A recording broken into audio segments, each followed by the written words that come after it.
नमस्कार मित्रांनो, मी अबूज पाटील स्वागत करतो तुमचं या ऑनलाईन लेक्चर सीरीजमध्ये। आणि आज आपण पाहणार आहोत कंबाईन परीक्षेसाठी भूगोलाची रणनीती काय असली पाहिजे। ऑब्जेक्टिव्ह स्वरूपाच्या प्रश्नपत्रिकांसाठी काय रणनीती असली पाहिजे। 15 प्रश्न जर विचारले जात असतील तर ते 15 पैकी 15 मार्क कसे पडले पाहिजेत, अशा प्रकारची स्ट्रॅटेजी या ठिकाणी आज आपण पाहणार आहोत। 15 पैकी 15 लक्षात ठेवायचे, हेडिंगच आहे 15 पैकी 15 म्हणजे 15 पैकी 15च पडलेच पाहिजेत। आणि तुम्ही जर स्ट्रॅटेजी सगळ्यात अगोदर या ठिकाणी करत असताना आपल्याला पाहायचं की 15 पैकी 15 स्ट्रॅटेजी सुरुवात करताना कोणत्या पद्धतीने या भूगोलाचा अभ्यास केला पाहिजे। एमपीसीचा अभ्यास सुरू केल्यानंतर अगोदर सर्वप्रथम तुम्हाला काय करायचं आहे, या गोष्टीचा अभ्यास करायचा आहे। त्याच्यानंतरच तुम्हाला त्या ठिकाणी एक एक विषय कसा पद्धतीने हँडल करता येईल या लेक्चरच्या माध्यमातून तुम्हाला समजून जाईल।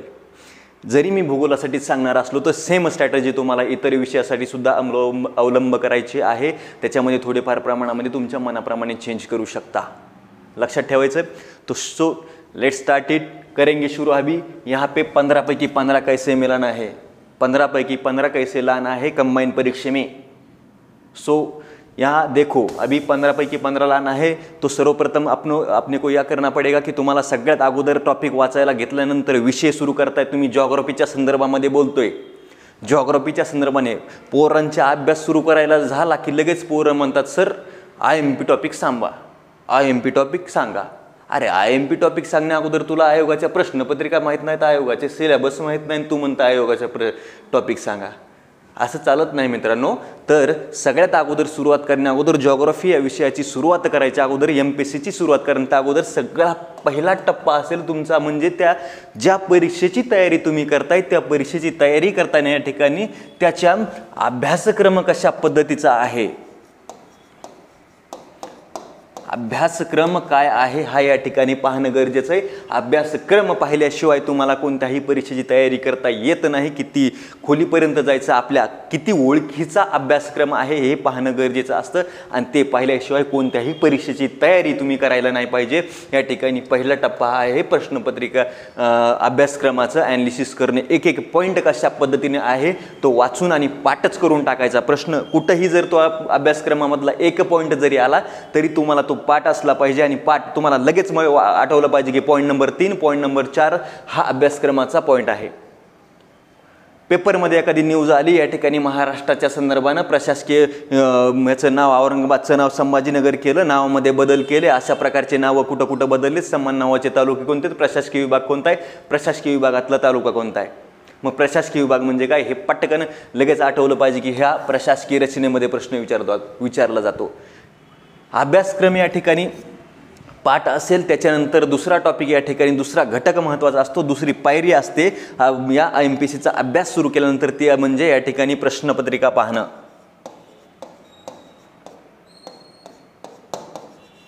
हे प्रश्नपत्रिका पाहत नाही मला म्हणते सर IMP संदर्भ सांगा, कोणत्या पुस्तकातून वाचू। आधी तू प्रश्नपत्रिका वाचायला का राजा? अरे बाब्या तू प्रश्नपत्रिका वाचल्या का अगोदर? प्रश्नपत्रिका वाचल्या नसेल तर तुम्हाला पुस्तक वाचून काय समजणार आहे? दगड का ढेकळं? काहीच नाही, दोन्ही पण नाही समजत। दगड पण समजत नाही, ढेकळं पण समजत नाही।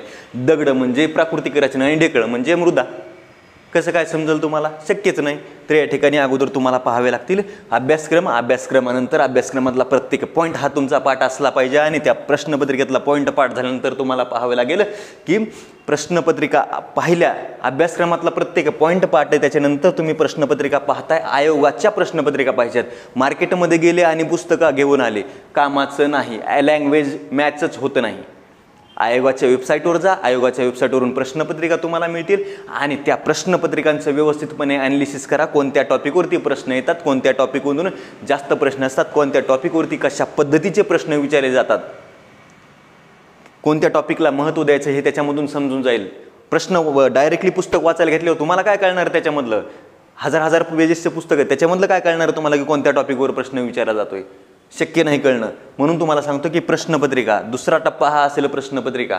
प्रश्नपत्रिका बघून घेतल्या मग अभ्यासाला सुरुवात करायची। आणि भूगोलाचा अभ्यास सुरू केला तर भूगोलाचा अभ्यास सुरू केला पहिला टप्पा तो असेल तो म्हणजे या ठिकाणी तुम्हाला स्टेट बोर्ड सुरू करायचं आहे। स्टेट बोर्डमधून संकल्पना क्लिअर झाल्याशिवाय तुम्हाला कोणत्याही संदर्भ बुकाला, कोणत्याही पुस्तकाला या ठिकाणी हात लावायचा नाही। तुम्ही काय करता, डायरेक्ट पुस्तक घेता। अरे संदर्भ सांग म्हणता, मला मेसेज करतात की अरे सर बुक लिस्ट द्या। अरे बुक लिस्ट नाही, अगोदर तू स्टेट बोर्ड वाच, स्टेट बोर्ड शिवाय तुला समजणार आहे का MPSC काय आहे? MPSC मध्ये तुम्हाला संकल्पना तर समजल्या पाहिजे. संकल्पना क्लिअर असल्याशिवाय तुम्ही डेटा कसा पाठवेल तुमचा? शक्य नाही गोष्ट. म्हणून या ठिकाणी भूगोलाचा अभ्यास सुरू केल्यानंतर पहिली पायरी असेल ती म्हणजे इथं हे 2 टप्पे MPSCचे लक्षात ठेवायचे ओव्हरऑल सगळ्याच विषयासाठी लागू पडतात. त्याच्यानंतर दुसरा टप्पा आहे भूगोलासंदर्भामध्ये विषय सुरू केला की सगळ्यात अगोदर स्टेट बोर्ड.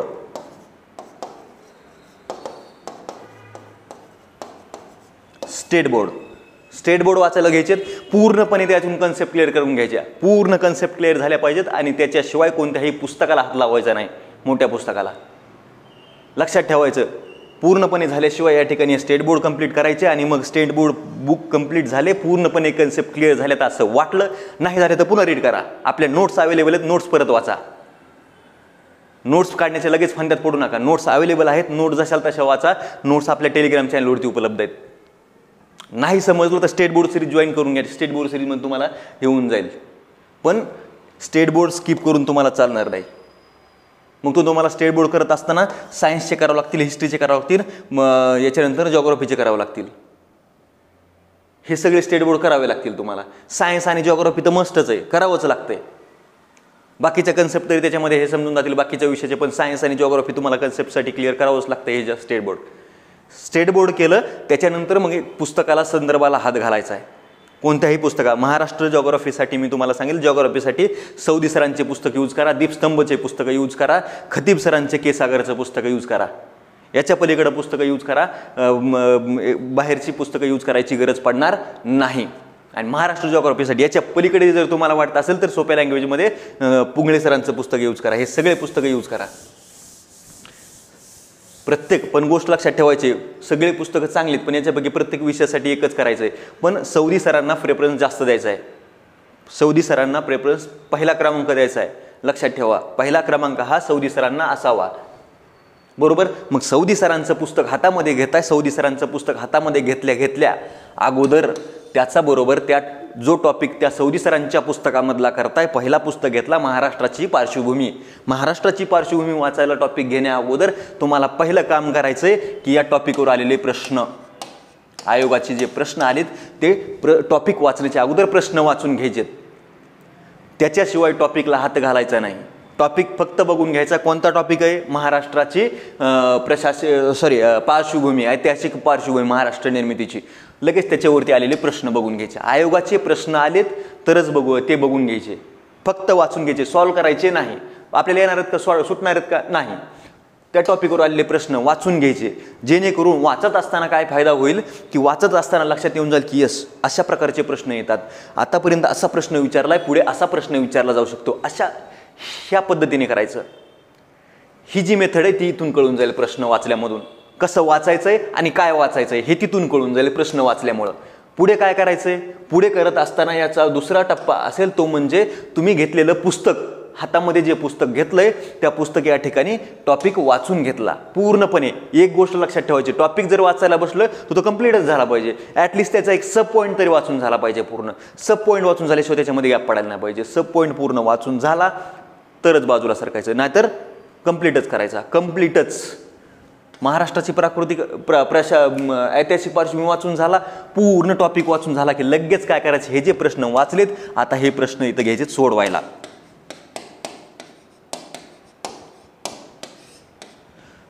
प्रश्न घ्यायचे. कोणते? आयोगाचेच. सगळ्यात अगोदर आयोगाचे प्रश्न सॉल्व्ह करायचे. जे प्रश्न अगोदर वाचलेत, टॉपिक नंतर वाचलाय आणि मग तेच जे प्रश्न सुरुवातीला वाचले होते तेच परत एकदा वाचून घ्यायचे. वाचून घेतले आणि मग पुन्हा आयोगाचे प्रश्न वाचलेत ना, आता प्रश्न सोडवले तर याचे ॲनालिसिस लगेच करून घ्यायचे. टॉपिक वाचलेला असतो, रिव्हिजन होऊन जाते. ॲनालिसिस कसं करायचं? ॲनालिसिस सांगतो कसं करायचं बाबा. ॲनालिसिस म्हणजे काय? घेऊ नका डायरेक्टली ठोकळीने लगेच लागले ॲनालिसिस, त्याच्यामधून बघून ॲनालिसिस करायला, असं होत नाही. तुम्हाला स्वतः करावं लागेल. स्वतः केल्याशिवाय तुम्ही पास होत नाही. एखाद्या पोस्ट होल्डरला, जवळचं जर घरातला पोस्ट होल्डर त्याला विचारून बघा तुम्ही असले पुस्तक वाचले का? नाही नाही नाही म्हणताय ते, हसता. जर लांबचं असेल तर ते फक्त हसतंय. लक्षात ठेवायचं. फक्त एका स्माईलवरच तुम्ही समजून जायचं की हा कार्यक्रम बिघडला, आपण कार्यक्रम चुकतोय. अशी पण आणूनच चालत नाही. कामच आपलं. सुरुवातीला वेळ जाईल, वेळ नाही. आपलं अभ्यास काम हे कामच आहे, हेच काम आहे आणि हेच करायचं आणि ह्याच्यामधूनच पोस्ट मिळणार आहे. शक्य नाही तुम्हाला. तर पहा, सोडवले याचे ॲनालिसिस करून घ्यायचे. तर ॲनालिसिस करत असताना कसं करायचं, जर इथं एक स्टेटमेंट दिलं आहे आणि ते जर चुकीचं स्टेटमेंट असेल तर मग इथंच लिहून ठेवायचं की इथं बरोबर काय याचं. प्रश्न आला महाराष्ट्राची, समजा आता प्रश्न आला होता की बीड जिल्हा हा कोणत्या प्रशासकीय विभागात आहे.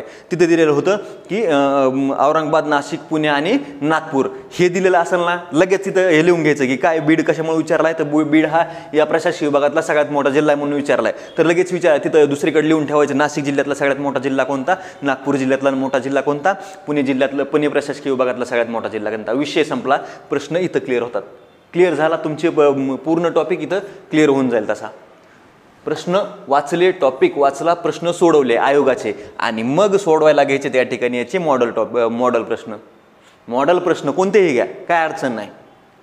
मॉडेल प्रश्न तुमच्या चुकणारच नाही हो. हे जर एवढं जर केलं तर मॉडेल प्रश्न सोडवले, याच्या व्यतिरिक्त प्रश्न तुमचा चुकत नाही. या मेथडनी जायचंय.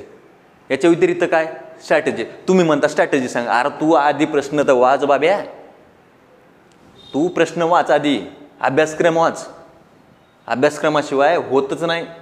तू डायरेक्टली घेतं पुस्तक हातामध्ये वाचायला सुरुवात केली की पेजपासून, पहिल्या पेजपासून तर माझ्या शेवटच्या पेजपर्यंत मध्ये काही त्यांनी आभार मानलेले वगैरे असतात ते सगळंच वाचून काढता.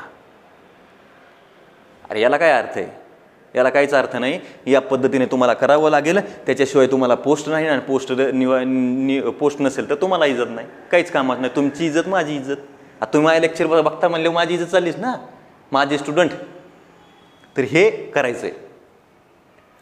आता सांगतो, हे सगळं एक टॉपिक कंप्लीट करत गेलात, हे सगळ्याच विषयाला लागू पडतं मित्रांनो, भावांनो, बंधू भगिनींनो. या ठिकाणी हे सगळ्याच विषयासाठी लागू पडते. प्रश्न वाच, टॉपिक वाच आणि त्याच्यानंतर प्रश्न सोडव आणि मॉडेल प्रश्न सोडव नंतर. हे कुठं लागू पडते, सगळ्याच विषयासाठी लागू पडते ना. ही सगळ्याच विषय स्ट्रॅटेजी झाली. मी जॉग्राफीसाठी जर सांगत झालं तर मग जॉग्राफीच्या तयारी करत असताना काही प्रश्न हे मॅप बेसवर येतात. मग जास्तीत जास्त प्रत्येक टॉपिकमध्ये जेवढे तुम्ही टॉपिक वाचताय ते टॉपिक वाचत असताना त्याच्यातला प्रत्येक कंटेंट हा मॅपमध्ये कसा भरता येईल हे तुम्हाला बघावं लागेल. ही जॉग्राफीची स्ट्रॅटेजी वेगळी. बस याच्या पलीकडं कुठं जॉग्राफीची स्ट्रॅटेजी नाही ना, कुठे काहीच नाही. जगाच्या पलीकडं काहीच नाही. फक्त एवढं करा. याच्या पलीकडे जर प्रश्न गेले त्याला जिम्मेदार मी असेल. 9689665611 नंबर आहे, फोन करून शिवाय द्यायच्या. याच्या स्ट्रॅटेजी पलीकडे, याच्या पलीकडे जर तुमचे प्रश्न जर चुकले तरी बी एवढं करून पण फक्त मन लावून करायचं आणि मन लावूनच वाचायचं. गोष्ट लक्षात ठेवायची. लेक्चर करायचे असतील तर लेक्चर करा.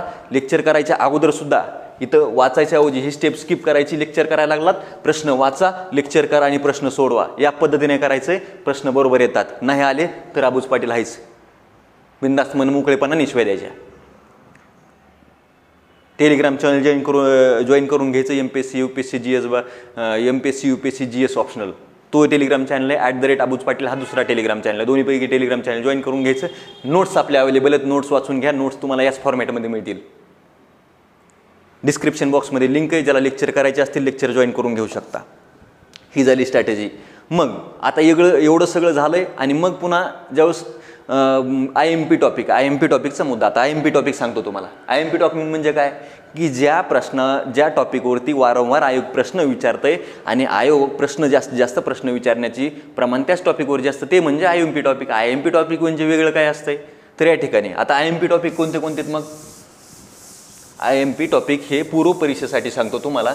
ते कोणते असतील तर सगळ्यात पहिलं असतं महाराष्ट्राचा जे सामान्य भूगोल असतो. सामान्य भूगोल. मग सामान्य भूगोलमध्ये काय की त्याचा स्थान, विस्तार, अक्षवृत्तीय विस्तार, रेखावृत्तीय विस्तार, पूर्व पश्चिम लांबी, दक्षिण उत्तर लांबी, हे झालं याची सामान्य माहिती. त्याच्यानंतर दुसरा टॉपिक असतो तो म्हणजे प्रशासकीय रचना. याच्यावरती पूर्व परीक्षेला प्रश्न विचारला जातो. याच्यावरती मुख्य परीक्षेला प्रश्न विचारला जातो. यस. दुसरा टॉपिक या ठिकाणी पुढे असतो प्रशासकीय रचनेमध्ये. काय महाराष्ट्राचे प्रशासकीय विभाग 6 प्रशासकीय विभाग, प्रत्येक जिल्हे, मग 36 जिल्हे, कोणत्या प्रशासकीय विभागात किती जिल्हे, या ठिकाणी हे सगळं इथं विचारलं जातं. तालुक्यांची संख्या वगैरे, महाराष्ट्राच्या राजकीय सीमा हे सगळं मी तुम्हाला विस्तारामध्ये, सामान्य भूगोलमध्ये महाराष्ट्राच्या सीमा ते पण येतं. हे सगळं गोष्ट. त्याच्यानंतर पुढचा टॉपिक असतो महाराष्ट्राची जे आपण म्हणतो प्राकृतिक रचना.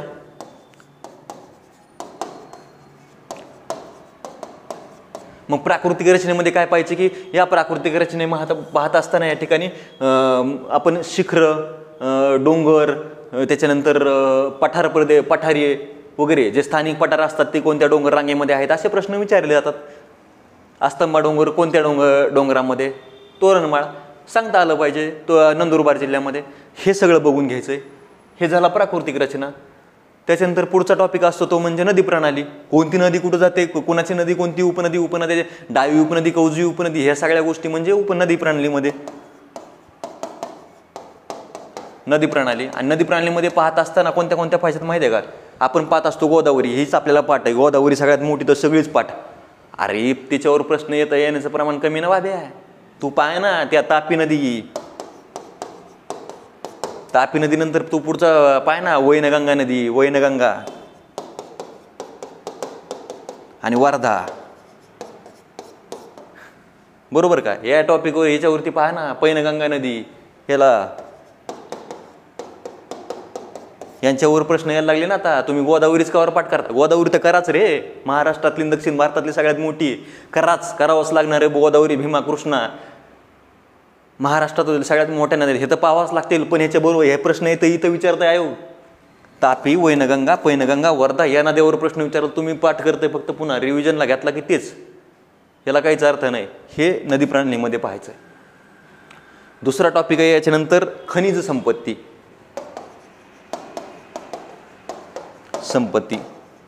खनिज संपत्ती आपण पाहतो काय? लोखनिज बॉक्साईट, कोळसा. अरे पण त्याच्या पुढे चालला ना क्रोमाइट, डोलोमाइटवर प्रश्न चालला ना. ते छोटे छोटे खनिज ते वाचून घ्या, त्याच्यावरती प्रश्न यायला लागले. प्रश्न तिथं वाचा. कोणत्या जिल्ह्यामध्ये सापडतं एवढा तर प्रश्न विचारताय आयोग, किती प्रमाणामध्ये नाही. कोणत्या जिल्ह्यामध्ये सापडते लोकेशन बघून घ्या, त्याच्यावरती प्रश्न येतात. क्रोमाइट, डोलोमाइट जे छोटे छोटे कमी खनिज आहेत त्याच्यावरती प्रश्न विचारतात. आणि आपण करतो काय? लोखनिज बॉक्साईट कोळसा, लोखनिज बॉक्साईट कोळसा. कवार हे बास. इथं याच्याबरोबर घ्यायचं आता ऊर्जा साधनामध्ये प्रश्न विचारला जातो की सगळ्यात प्रदूषण विरहित ऊर्जा साधन कोणतं? जलविद्युत पर्याय दिलेला. अरे प्रश्न विचारतं. मग तिथे पहा ना जलविद्युत प्रकल्प कुठं कुठे आहेत, कोणते आहेत, मोठा प्रकल्प कोणता आहे, लहान प्रकल्प कोणता आहे, पहा ना. ते औष्णिक विद्युत प्रकल्पावरती प्रश्न विचारला. विदर्भात हे कोणते येतं, विदर्भाच्या व्यतिरिक्त प्रश्न विचारतं. मग प्रत्येक प्रशासकीय विभागानुसार पहा ना कोणत्या कोणत्या जिल्ह्यामध्ये येतं, जोड्या लावावरती प्रश्न विचारला जाईल. हे पाहणं गरजेचं आहे. आणि याच्यानंतर मग प्रश्न टॉपिक असतो तो म्हणजे हमखास पूर्व परीक्षेला आणि मुख्य परीक्षेला प्रश्न विचारला जाणारा तो म्हणजे लोकसंख्या. लोकसंख्येवरती 100% प्रश्न विचारला जातो. प्रत्येक टॉपिकला या ठिकाणी प्रत्येक परीक्षेमध्ये प्रश्न आहे. तरीही आपला प्रश्न चुकतो. का? अरे येड्या हो, तुम्हाला सांगायला काय की इथं प्रश्न जर येत असेल हमखास तर हा टॉपिक पूर्ण पाठ करा ना. आता पूर्ण ॲनालिटिकल पाठ करा त्याला, त्याचे कारणे परिणाम सगळं. दुसरं असतं मुख्य परीक्षेमध्ये विचारला जाणारा तो म्हणजे स्थलांतर. याच्यावरती प्रश्न विचारले हे मुख्य परीक्षेमध्ये विचारले जातात. हे टॉपिक तुम्हाला कव्हर करावे लागतील. करा ना ह्याला. कुठंपर्यंत हे इथं जे अगोदरच वनसंपत्ती पाठ कर, आपले हवामान पाठ कर. अरे पण तू लोकसंख्येचा प्रश्न चुकायला लागला ना. प्रत्येक वेळी प्रश्न विचारतो तुझा चुकताच. कशामुळे चुकताय तुमच्या? आणि कशामुळे 15पैकी 15 असतील तर करावं लागते, पाठच करावं लागते. जे टॉपिकवर प्रश्न 100% प्रत्येक परीक्षेमध्ये विचारला तो टॉपिक करा ना पाठ. कन्सेप्टवरून पुन्हा वाचा, काय फरक पडत नाही. लक्षात राहतं पाठ करा, ट्रिक्स ठेवा, काही फरक पडत नाही. आणि ट्रिक्सच पाहिजे असेल तर आपले लेक्चर जॉईन करून टाका. डिस्क्रिप्शन बॉक्समध्ये लिंक दिलेली आहे, त्याच्यावरून जॉईन करून टाकायचं. हे झाले IMP टॉपिक. संपला. याच्या पलीकडे काय? हे जेवढे टॉपिक दिलेत याच्यापैकी जर 15 प्रश्न विचारले तर 15पैकी याचं डिवायडेशन कसं असतं? महाराष्ट्र विचारतं, इंडियावर विचारतो 5 प्रश्न, 4 ते 5 प्रश्न इथून पुढे विचारणार. आतापर्यंत नव्हते विचारते पण इथून पुढे 5 प्रश्न विचारतं. आणि महाराष्ट्र विचारतं 10 प्रश्न.